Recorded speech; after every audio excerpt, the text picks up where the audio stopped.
मित्रों, आज के इस एपिसोड में हम लोग बहुत ही महत्वपूर्ण विषय के ऊपर चर्चा करेंगे। मित्रों, आजकल हम लोग देख रहे हैं जैसे कि हमारे इंडिया में भी आजकल अलगाव और सेपरेशन का काफ़ी प्रचलन हो गया है। आप देखोगे तो हर एरिया में आपको हर तीसरे चौथे घर में कोई ना कोई आपको सेपरेशन और अलगाव का केस आपको मिलता ही है मैरिज में। तो इसको लेकर के एक समाज में एक डर, एक चिंता भी रहती है कि अगर मैं शादी करता हूँ तो आफ्टर मैरिज लाइफ मेरा अपने स्पाउस के साथ कैसा रिलेशन रहेगा, अपने लाइफ पार्टनर के साथ कैसा रिलेशन रहेगा, कहीं मेरा भी मैरिज का एंड तो उसी तरह डिवोर्स और सेपरेशन क्यों नहीं जाएगा। तो इसको लेकर के तमाम लोगों के मन में चिंताएं और डर रहती है कि मेरी मैरिटल लाइफ कैसी रहेगी। तो मैं तो इसमें ज्योतिष शास्त्र में कुछ ग्रहों के कॉम्बिनेशंस दिए गए हैं, कुछ योग हैं जिनके माध्यम से ये पता चल सकता है कि आफ्टर मैरिज लाइफ आपकी मैरिज एक हैप्पी मैरिटल लाइफ रहेगी कि उसमें तनाव, अलगाव और वाद विवाद रहेंगे। तो जैसा कि हमने पिछले एपिसोड में सेपरेशंस के ऊपर चर्चा की थी, डिवोर्स के योगों के बारे में चर्चा की थी, आज हम लोग बात करेंगे कि आफ्टर मैरिटल लाइफ ऐसे कौन से ग्रह के कॉम्बिनेशंस हो सकते हैं जिसमें हस्बैंड वाइफ के बीच में परस्पर गहरा प्रेम संबंध स्थापित हो, दोनों एक दूसरे के प्रति समर्पित हो और एक दूसरे के प्रति डिवोटेड हो और एक दूसरे के प्रति सच्चे प्रेम का भाव रखें। तो मैं तो इसके लिए देखा जाए तो ज्योतिष शास्त्र में कई प्रकार के कॉम्बिनेशन इस प्रकार से बन सकते हैं जिसमें हस्बैंड वाइफ दोनों तरफ से समर्पण की भावना हो, एक अच्छा परस्पर प्रेम का भाव हो दोनों का आपस में एक दूसरे के प्रति। लेकिन मैं आज एक ऐसे कॉम्बिनेशन के ऊपर चर्चा करूंगा जिससे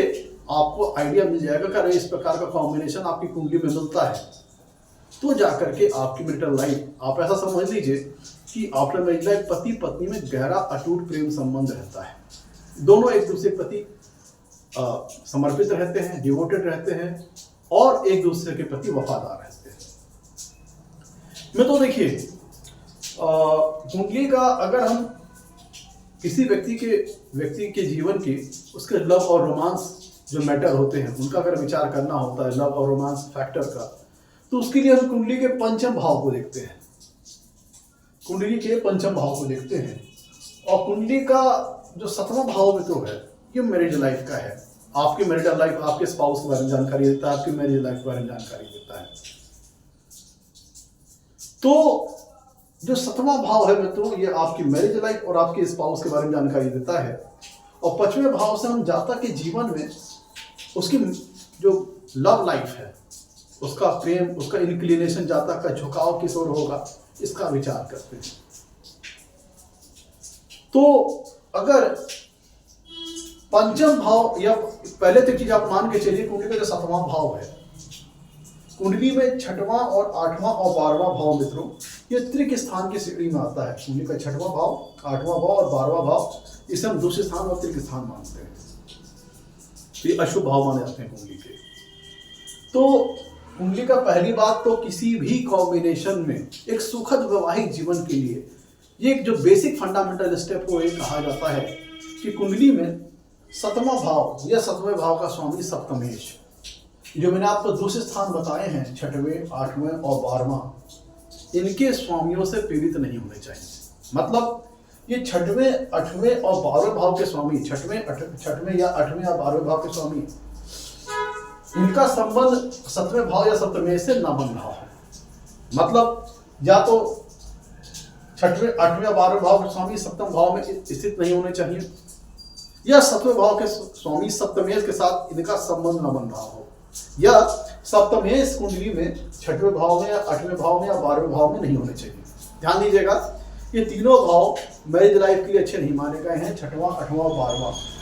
तो अगर इन भाव या इन भाव के स्वामियों का संबंध 7वें भाव या सप्तमेश से बनता है ये मैरिज लाइफ के लिए अच्छा नहीं माना जाता है। अगर इन भाव के स्वामी 6वें, 8वें या 12वें भाव के स्वामी या 7वें भाव में हो या सप्तमेश इन भाव में आ जाए या इन भाव जो दूसरे स्थान मैंने बताए आपको उनके स्वामी और 7वें भाव के स्वामी सप्तमेश में किसी प्रकार का अगर संबंध बनता है तो मैरिज लाइफ के लिए अच्छा नहीं है। तो किसी भी सुखद वैवाहिक जीवन के लिए, हैप्पी मैरिज लाइफ के लिए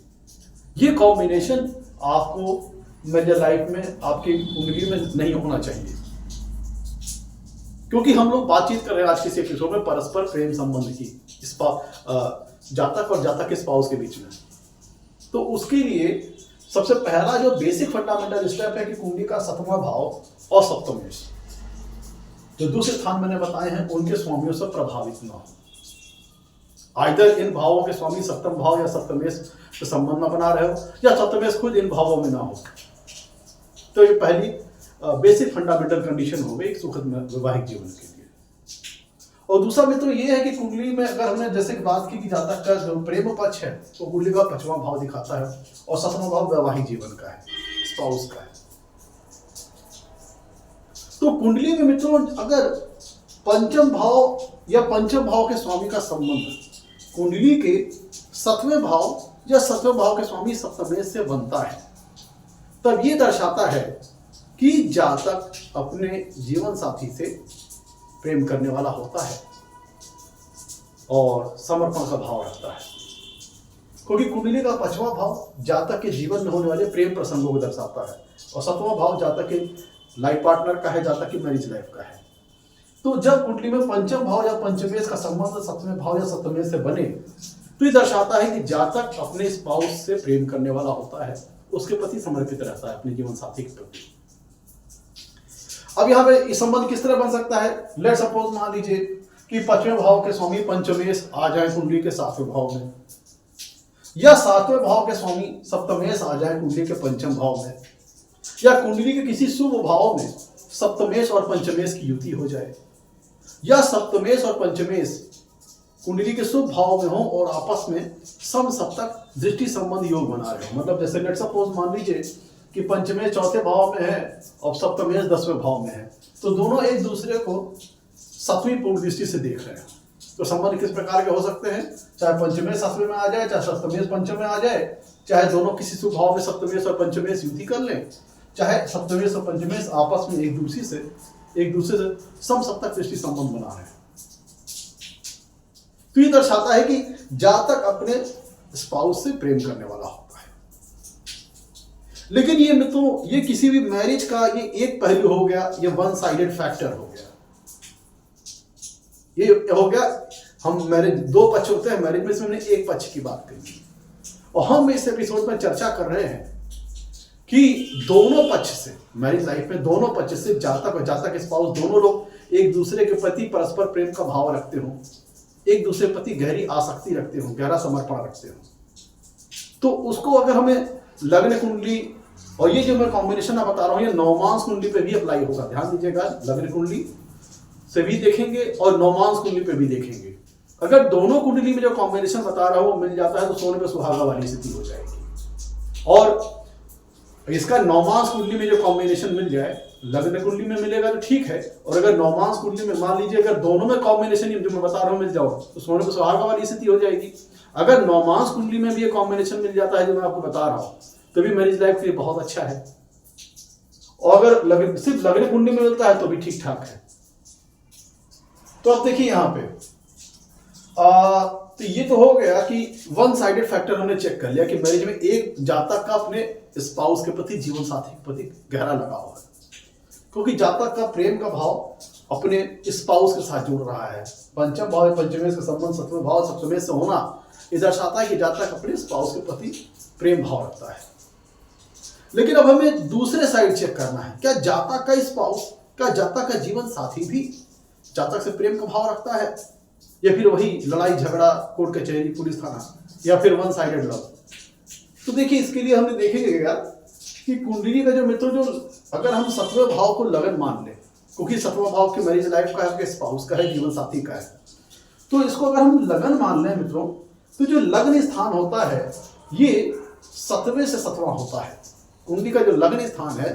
ये 7वें से 7वां है। मतलब देखा जाए तो लग्न स्थान आपका है, जातक आपके लिए है, लग्न स्थान आपके व्यक्तित्व को दर्शाता है। लेकिन अगर इसे हम 7वें भाव के संदर्भ से देखें कुछ देर के लिए, अगर हम 7वें भाव को लगन मान लें तो 7वां भाव आपका स्पाउस है और लगन जो है 7वें से 7वां है। मतलब ये आपके स्पाउस का मैरिज का स्थान है, 7वां भाव आपके मैरिज का स्थान है और लग्न स्थान ये आपके स्पाउस का मैरिज का स्थान है। तो जैसे कि मैंने अभी बताया कि प्रेम का भाव 5वां होता है, प्रेम प्रसंगों का भाव, लव एंड रोमांस अफेयर्स का भाव 5वां होता है, और 7वां भाव रोमांस का होता है, 7वां भाव स्पाउस का होता है, जीवन साथी का होता है, मैरिटल लाइफ का होता है। अब देखिए यहाँ पे जिस प्रकार से जो लग्न स्थान है ये 7वें से 7वां है, अर्थात आपके जीवन साथी का मैरिटल लाइफ का स्थान है ये, अर्थात आपके जीवन साथी के स्पाउस का स्थान है, आपके जीवन साथी के जीवन साथी का स्थान अर्थात आपका स्थान है। तो इसका मतलब क्या हुआ कि अगर हम 11वां भाव में तो देखिए 11वां भाव क्या है, ये 7वें से 5वां है। कुंडली का जो 11वां भाव है ये 7वें से 5वां है। तो 11वां भाव क्या बताएगा कि आपके स्पाउस या आपके जीवन साथी के लाइफ में जो उसके लव मैटर्स हैं, रोमांस है, प्रेम पक्ष है, प्रेम प्रसंग, ये सारी जानकारी हमें कुंडली के 11वें भाव से मिलेगी,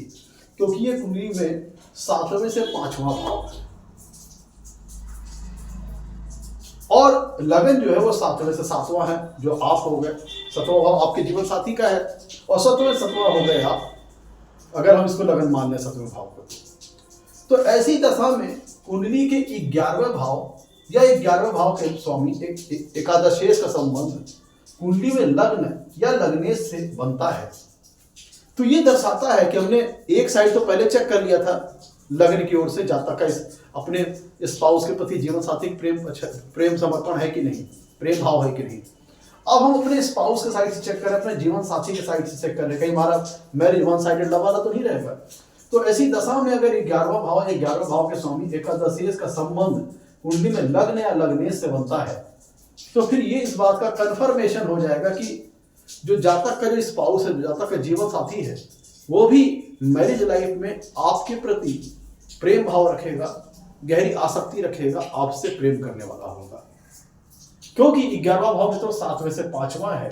और 7वां भाव स्पाउस का है और 7वें से 5वें होने के कारण 11वां भाव आपके स्पाउस के जीवन में होने वाले लव अफेयर्स, रोमांस, ये सारी चीजों को दर्शाता है। तो इसका संबंध या इसके स्वामी का संबंध 7वें भाव लगन या लगने से बन जाए, तो दर्शा देगा कि आपका स्पाउस या आपका जीवन साथी भी आपसे प्रेम करने वाला होगा मैरिज लाइफ में। ये संबंध किस प्रकार से बन सकता है उसको समझ लेते हैं। लेट सपोज मान लीजिए कि 11वें भाव के स्वामी लगन में आ जाए। अब यहाँ पे एक बात ध्यान दीजिएगा, ये मेष लगन में एग्जांपल आपको दे रहा हूं। तो मेष लगन में जब 11वें भाव के स्वामी लगन में आ जाएंगे तो अपनी नीच राशि में आ जाएंगे, तो यहां पे योग एप्लीकेबल नहीं होगा। जिस प्रकार से मैंने नीचे बताया आपको पंचम और सप्तम भाव का संबंध, इनमें से कोई भी भाव का स्वामी अपनी नीच राशि में नहीं होना चाहिए या इनका संबंध नीच राशि में अपने स्थापित नहीं होना चाहिए। लेकिन जैसे मैं आपको बता रहा हूं कि लाभ भाव के स्वामी लगन में आ जाएंगे तो अपनी नीच राशि में होंगे, तो यहाँ पे ये जो मैं कॉम्बिनेशन बता रहा हूँ ये एप्लीकेबल नहीं होगा, ये अन्य लग्नों पर ही ये एप्लीकेबल होगा। अब ध्यान दीजिएगा, या तो एकादशेष लगन में आ जाए या लग्नेश एकादश भाव में आ जाए, या लग्नेश या एकादशेष की युति कुंडली के किसी शुभ भाव में हो, या फिर लग्नेश और कुंडली में एकादशेष दोनों एक दूसरे से कुंडली के किसी शुभ भाव में एक दूसरे से सम सप्तक दृष्टि संबंध बना रहे हो। जैसे मान लीजिए कि लग्नेश लगन में है और एकादश भाव के स्वामी 7वें में है, तो दोनों एक दूसरे को 7वीं पूर्ण दृष्टि से देखेंगे। ये एक्सेप्शनल केस है मित्रों मेष लग्न का, क्योंकि एकादशी अगर इसमें आ गए तो नीच राशि में चले जाएंगे, तो यहाँ पे ये कॉम्बिनेशन अप्लाई नहीं होगा, अन्य लग्नों पे ये अप्लाई होगा। आपको ध्यान देना है कि किसी भी लग्न कोई भी हो जो संबंध बन रहा है 5वें और 7वें का और 11वें भाव और लगन का, मतलब 11वें भाव या इनके स्वामी का और लगन और लग्नेश से, वो अपनी नीच राशि में नहीं होना चाहिए। कोई भी स्थिति अपनी नीच राशि में नहीं होना चाहिए,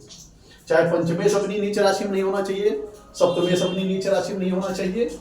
और लग्नेश अपनी नीच राशि में नहीं होना चाहिए, और एकादशेष अपनी नीच राशि में नहीं होना चाहिए, जैसे आपने भी मेष लग्न केस में देखा। तो ये संबंध किस प्रकार से बन सकता है? लगनेश 11वें भाव में आ जाए या 11वें भाव के स्वामी लगन में आ जाए, या 11वें भाव के स्वामी और लग्नेश का युति कर रहा हो कुंडली किसी शुभ भाव में, या दोनों एक दूसरे से सम सप्तक दृष्टि संबंध योग बना रहे हैं, तब आपको इस आपको मिल जाएगा कि ये जातक का जो जीवन साथी है वो भी जातक के प्रति मैरिज लाइफ में प्रेम भाव रखेगा, गहरी आसक्ति रखेगा, गहरा समर्पण रखेगा। तो जब ये अगर आपको कुंडली में दोनों साइड से कॉम्बिनेशन मिल जाए, यहाँ पे एक बात और ध्यान दीजिएगा, थोड़ा ऐड ऑन ये करना चाहेंगे, क्योंकि मित्रों ये लगन जो है, ये जो लगन स्थान है, ये 7वें से 7वां भाव है। जिस प्रकार से आपका सप्तम भाव दूसरे स्थान के स्वामियों से पीड़ित नहीं होना चाहिए, छठवें, आठवें, 12वें भाव के स्वामियों से पीड़ित नहीं होना चाहिए, चाहे इन भाव के स्वामी सप्तम भाव में आ जाएं या सप्तम से दूसरे स्थान के स्वामियों में चले जाएं या इनके स्वामियों से संबंध बना लें, वो आपकी कुंडली में नहीं होना चाहिए अगर आप सुखद एक समर्पित वैवाहिक जीवन के प्रति देख रहे हैं। तो उसी प्रकार से जो लग्न स्थान है वो 7वें से 7वां है। इस प्रकार से तो इसके लिए अगर हम आपके स्पाउस के संदर्भ से देखें, स्पाउस के रिस्पेक्ट से देखें, तो लगन और लग्नेश का संबंध किसी भी प्रकार से छठवें भाव या छठे भाव के स्वामी से नहीं आना चाहिए, 12वें भाव और 12वें भाव के स्वामी से नहीं आना चाहिए, और दूसरे भाव और दूसरे भाव के स्वामी से नहीं आना चाहिए। क्यों मित्रों, ऐसा मैं इसलिए कह रहा हूं क्योंकि अगर हम इसे 7वें भाव के दृष्टिकोण से देखें, 7वें भाव के संदर्भ से देखें, तो जो कुंडली का जो लग्न स्थान है, 7वें भाव के लिए दूसरे स्थान के स्वामी कौन कौन, दूसरे स्थान कौन कौन से हो गए? एक तो छठवां भाव, आपका जो छठवां भाव है वो 7वें से 12वां है, और आपका जो 12वां भाव है वो 7वें से 6वां है, और आपका जो दूसरा भाव है वो 7वें से 8वां है। तो चाहे इन भाव के स्वामी लग्न में हो तो ये कॉम्बिनेशन नहीं अप्लाई होगा, या लग्नेश इन भावों में हो तो ये कॉम्बिनेशन नहीं अप्लाई होगा, या फिर लग्नेश इन भावों के स्वामियों के साथ मैंने बताया युति बना रहे हो तो ये अप्लाई नहीं होगा। कौन कौन से? आपका छठा भाव जो कि 7वें से 12वां भाव है, आपका 12वां भाव जो कि 7वें से 6वां है, आपका दूसरा भाव जो कि 7वें से 8वां है। क्योंकि ये 7वें भाव के एंगल से हम देखेंगे, 7वें भाव के दृष्टिकोण से देखेंगे तो ये छठवां, 12वां और दूसरा भाव 7वें भाव के दृष्टिकोण से दूसरे स्थान बन जाएंगे अगर हम सप्तम भाव को लग्न मान के चलें तो अगर जब हमें दोनों साइड से रिलेशन मिल जाता है, लग्न कुंडली में भी और नवमांश कुंडली में, कैसा रिलेशन कि अगर लग्न कुंडली में भी पंचम भाव या पंचमेश का संबंध 7वें भाव या सप्तमेश से स्थापित हो रहा हो, जो मैंने किस तरह से स्थापित हो, किस तरह संभावना बन सकती है, किन किन तरह से स्थापित हो सकता है, वो मैंने आपको बताया अभी। और 11वें भाव का स्वामी, 11वां भाव या फिर 11वें भाव के स्वामी का संबंध लग्न या लग्नेश से बन जाए तो फिर आप एक निष्कर्ष पे आ सकते हैं कि आफ्टर मैरिज लाइफ जातक और जातक के लाइफ पार्टनर के बीच में गहरा प्रेम संबंध स्थापित होगा। ऐसे ही दशा में लग्न और लग्नेश और 7वां भाव सप्तमेश दूसरे स्थान के स्वामियों से प्रभावित नहीं होने चाहिए। अगर ये योग आपको लग्न कुंडली में मिल जाए, नवमांश कुंडली पे मिल जाए तो अत्यंत शुभ और सोने पे सुहागा वाली स्थिति हो जाएगी। सिर्फ नवमांश कुंडली में मिलता है, नवमांश कुंडली में, तो अभी ये मैरिज लाइफ में आपकी एक आपस में जातक और जातक के जीवन साथी के बीच में गहरी आसक्ति और गहरा प्रेम संबंध दर्शाता है दोनों साइड से। और अगर सिर्फ लग्न कुंडली में मिलता है तो भी ठीक ठाक है। बस अगर यहाँ पे ध्यान ये देना है कि कॉम्बिनेशन तभी अप्लाई होगा जो मैंने आपको एक्सेप्शन बताए हैं कि दूसरे स्थान के स्वामी सप्तम भाव और सप्तमेश को न प्रभावित कर रहे हो, और सप्तम भाव के एंगल से जो दूसरे स्थान के स्वामी है वो लग्न लग्नेश को प्रभावित न कर रहे हैं। अब मान लीजिए जो मैंने संबंध बताया वो आपकी कुंडली बन रहा है, लेकिन छठे भाव के स्वामी बैठे हैं 7वें भाव में, तो फिर वैवाहिक जीवन खट्टा मीठा वाला हो जाएगा, जिसमें आपका स्पाउस आपसे प्रेम भी करेगा, आपसे वाद विवाद भी करेगा। इस तरह से आप समझ सकते हैं। तो लग्न और लग्नेश का संबंध, लग्न या लग्नेश का संबंध छठे भाव, दूसरे भाव, 12वें भाव के या इनके स्वामियों से नहीं होना चाहिए। और अगर सप्तम भाव की बात करें या सप्तम भाव के स्वामी की बात करते हैं, इनका संबंध 6वें, 8वें या 12वें भाव या इनके स्वामियों से नहीं होना चाहिए। और उसके बाद अगर ऐसी स्थिति होती है तो पंचम भाव या पंचमेश का संबंध 7वें भाव या सप्तमेश से बनता है, और साथ ही साथ 11वां भाव या 11वें भाव के स्वामी का संबंध लग्न या लग्नेश से बनता है। तो इस प्रकार का जो मैरिड लाइफ होता है वो मेड फॉर ईच अदर वाला होता है, एक दूसरे से गहरी आसक्ति, गहरा प्रेम रखने वाले होते हैं। इस प्रकार की स्थितियां मित्रों देखिए अन्य भी ज्योतिष के कई कॉम्बिनेशंस होते हैं जिनके माध्यम से बनती है। मैंने आपको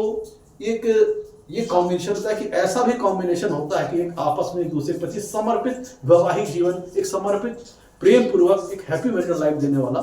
कॉम्बिनेशन है। उम्मीद करता हूं एपिसोड आपको पसंद आया होगा।